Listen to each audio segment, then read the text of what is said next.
So hello and welcome to the versatile comedian.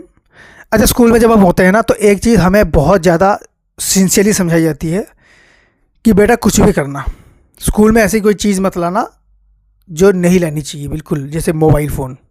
और हम लोग मोबाइल फ़ोन लेके चले गए थे एक बार स्कूल में, मेरा दोस्त। अब मज़े क्या आ रहे हैं, देखो उसके पास मोबाइल फ़ोन है लेकिन सारे लौंडों को पता है उसके पास मोबाइल फ़ोन है। और लौंडों की दोस्ती ऐसी कि लड़कियों को नहीं बता रहे हैं, क्योंकि हमें पता है कि जिस दिन जिस वक्त जिस समय लड़कियों को पता चलेगा ना, उसके 2-3 सेकंड के अंदर टीचर को पता चल जाना है, हाई स्कूल टीचर को पता चल जाना है, और वो सीधे आएंगे मोबाइल जब्त कर लेंगे। और हम में से कोई लड़का नहीं चाहता कि उसका मोबाइल जब्त हो जाए। क्यों? क्योंकि वो हमें भी यूज करने मिलेगा, हम भी मजा करेंगे। और हुआ क्या है, उसके मोबाइल में कोई मूवी थी, हॉलीवुड की मूवी नई नई रिलीज हुई थी। तो उसने बोला कि जब हम लोग ऐसे छुट्टी होगी ना, रिसेस होगा, खाने का टाइम, सारे लौंडे देखेंगे एक साथ। मेरे पास ठीक है। फिर उसने बोला कि 3 बजे और एक बार छुट्टी होगी, वहाँ 1-2 घंटे मिल जाएंगे, बस मूवी ख़त्म हो जाएगी। मैंने बोला भाई ये तो बहुत अच्छा आइडिया है।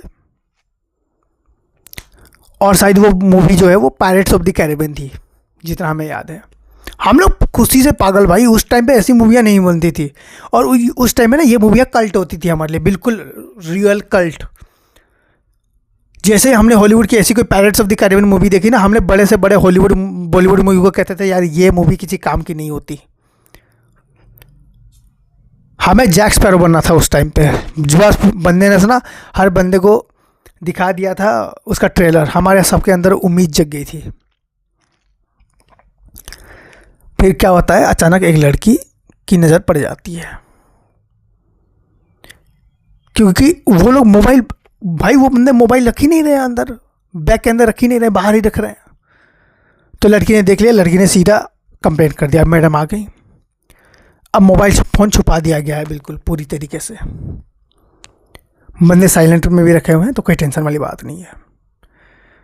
थोड़ी देर बाद क्या होता है कि वो बात वहीं निपट जाती है और मैडम चली जाती हैं। उसके बाद टीचर आते हैं, तो टीचर उधर से आते हैं, सीधा एक बुक पकड़ते हैं बगल वाली और वो लेके चले जाते हैं। अब सारे लड़कों में ना तो खुशबू चालू हो चुका है। तब मैं पीछे देख रहा हूँ, मैंने कहा क्या हुआ? कहते हैं सर ने बुक लिया है। मैंने कहा हाँ अभी पढ़ाएंगे। कहते हैं पागल है क्या, उस बुक के अंदर मोबाइल है। अब हम फंस चुके थे। अगर सर ने वो मोबाइल देख लिया ना, फिर कहानी वहीं ख़त्म है। तो हम सर को कह रहे हैं अरे सर वो वाली बुक फटी हुई है, आप नई वाली बुक लीजिए। कहते हैं नहीं नहीं, ये वाली बुक तो मैं डेली पढ़ाता हूँ, कौन सी फटी हुई है, ठीक ही तो है। अब थोड़ी देर बाद उस मोबाइल में कॉल आता है और मोबाइल करता है वाइब्रेट। अब सर का जो पूरा का पूरा वो टेबल नहीं था, वो कर रहा है, और साथ में हम लोग भी कर रहे हैं, क्योंकि हमें समझ में आ चुका है आप पकड़े गए। और वो जो लड़की थी ना जिसे मोबाइल देखा था, वो श्योर हो चुकी थी यही वो मोबाइल है। वो गई सर के सामने, उसने मोबाइल खोल के दिखा दिया। सर ने बोला कि इसका साइलेंट खोलो, मैं देखना चाहता हूँ। सर ने उसका साइलेंट खोला, मोबाइल ऑन किया और दे दिया। सर ने बस पूछा कि ये मोबाइल क्या कर रहा है। अब हमारे दोस्त सारे सारे के सारे उसको सपोर्ट कर रहे हैं, सारे के सारे, क्योंकि सबको पायरेट्स ऑफ द कैरिबियन देखनी थी। तो सब ने बोला कि सर एक्चुअली उसका घर में थोड़ी सी प्रॉब्लम है, तो इसलिए वो मोबाइल लेके आया है। और सारे लड़के हाँ हाँ सर बिल्कुल बिल्कुल बिल्कुल। लड़कियां मानने को तैयार नहीं है। लड़कियों के हिसाब से एक मोबाइल आया है पूरे बॉयज़ के जगहों में, और सारे लड़कों को इसके वजह से पिटाई होनी चाहिए। लड़कियों को समझ में नहीं आ रहा कि पायरेट्स ऑफ द कैरिबियन कितना इंपॉर्टेंट हो चुका है हमारे लिए। ट्रेलर जब तक नहीं देखा था ना, तब तक हम लोग ठीक थे। जब ट्रेलर देख लिया ना, अब हमें देखना ही है मूवी, तो हमने मन बना लिया। थोड़ी देर बाद क्या हुआ, सर ने बोला कि ठीक है, ये किसने भेजा है? सर ये मेरी मम्मी का मोबाइल है, मैं लेके आया हूँ, बोला उस बंदे ने। सर मान ही चुके थे, सर ने हाँ कर ही दिया था कि हाँ ये इसकी मम्मी के मोबाइल है। उसके बाद एक कॉल आता है और साइलेंट जो है वो हट चुका था। गाना कौन सा चलता है पता है? भीगे होठ तेरे, प्यासा दिल मेरा।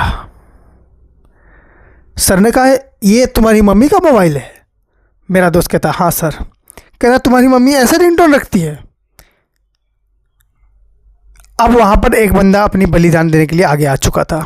उसको पता था कि किसी न किसी एक को तो अपनी बलि देनी पड़ेगी, वरना सर के हाथ में गई मोबाइल। फिर हमारा एक दोस्त था, वो आगे आया और साले ने बलिदान खुद का नहीं दिया, अपने दोस्त का दिया। कहता है सर मैंने देखा था इसने रिंगटोन बदल दी थी। अब मोबाइल बचाना है तो कुछ ना कुछ तो करना पड़ेगा। सामने वाले ने भी एक्सेप्ट कर लिया। उसको खड़े खड़े 4 चांटे पड़े हैं।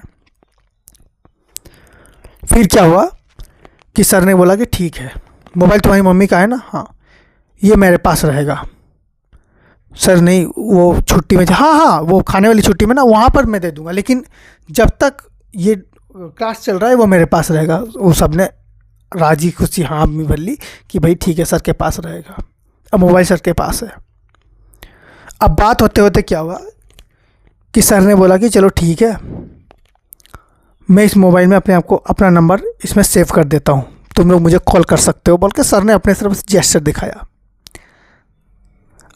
अब सर का नंबर हम उसमें सेव होने नहीं दे सकते थे, क्योंकि हमने सर का नंबर पहले से सेव रखा हुआ था और सर का नाम गांडू रखा था हमने।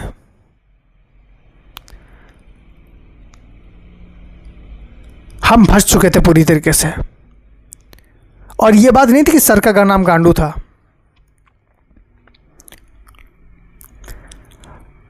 मेरे दोस्त ने हमारे प्रिंसिपल का नाम ससुर जी रखा हुआ था। ये ज़्यादा प्रॉब्लम वाली बात थी, क्योंकि जैसे ही यहाँ पर पकड़े जाते सर, सभी लोग अपना अपना नंबर डाल के चेक जरूर करते। हमारे में से उन सर का नंबर एक बंदे को याद था। वो सर का नंबर खड़ा होकर बोलता है सर आपका नंबर ये है। सर खुश हो जाते हैं, वाह। सामने से हर बंदा एक एक करके याद कर करके सर को बोल रहा है। एक बंदे ने बोल दिया ना, वो नंबर याद करके सब बोल रहे हैं। आखिर में जिस बंदे के पास मोबाइल थी ना, मैं उसको, तुमको एक बात बताता हूँ हमारी अब प्रॉब्लम क्या थी। वो बंदे को 4 डिजिट याद नहीं होती थी, जिसको उसको अभी बोलोगे ना 2459, वो थोड़ी देर बाद 24 बस हो गया, फिर ख़त्म होगी बात। अब हमें पता था कि वो बोल नहीं पाएगा, और अगर वो बोल नहीं पाए तो सर सेव ज़रूर करेंगे। हमने सर को कन्विंस करने की कोशिश करी, लेकिन सर ने कहा कि उसके पास नंबर होना चाहिए, तुम्हें तो याद ही है। बंदे ने ज़िंदगी में पहली बार एक नंबर डायरेक्ट बोल दिया था, क्योंकि वो उसकी जान पे आने वाली थी। उसने पूरा नंबर क्लियरली बोला सर का। सर और खुश, कहते हैं ठीक है, इसको तो बिल्कुल याद है। ऐसे करते हुए हम बचे हैं। इसलिए मोबाइल जो है वो स्कूल में लेके जाओ, लेकिन पहले स्कूल टीचर की परमिशन ले लो, और हो सके तो ज़्यादातर ससुर जी, हेड मास्टर की परमिशन ले लो, वरना फंस हो गए। प्रिंसिपल ने पकड़ने आना और मारेगा। और गलती से ऐसी गलती डीन के सामने हुई ना, वो तो मोबाइल जब्त कर लेते हैं भाई। So thank you so much for watching this video. If you like this, please like, subscribe and share with your friends and enjoy. Thank you.